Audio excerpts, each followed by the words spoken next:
কেন নামাজ পড়ো না ভাইয়া?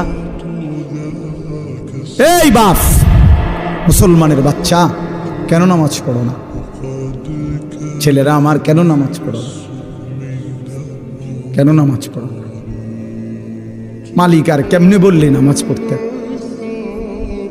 রাসূলুল্লাহ সাল্লাল্লাহু আলাইহি ওয়াসাল্লাম হাসরের ময়দানে জিজ্ঞাসা করবে, উম্মত, পিঠটা তায়েফের পাথরের আঘাতে চাল্লির মতো ছিদ্র বানায় ফেলছিলাম, ক্ষুধার কষ্টে পেটে পাথর বাঁধছিলাম, 3 মাস আমার ঘরের চুলায় আগুন জ্বলে নাই, আমি উম্মত দান দান শহীদ করে রক্তে ভাসে গেছি, 23টা বছর আমি কোনোদিন ঠিক মতো ঘুমাই নাই, এত কাঁদলাম, এত রক্ত ঝরাইলাম, বিনিময়ে তোর কলজাটা নরম করতে পারলাম না,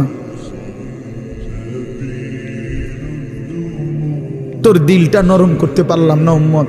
আমি আর কত কাঁদলে তুই আমার কথা শুনতা? আমি আর কত রক্ত ঝরাইলে আমি নবীর কথা মনে পড়তো? বলেন, কি বলবেন ভাই? বলেন, কি জবাব হতে পারে তখন? আল্লাহ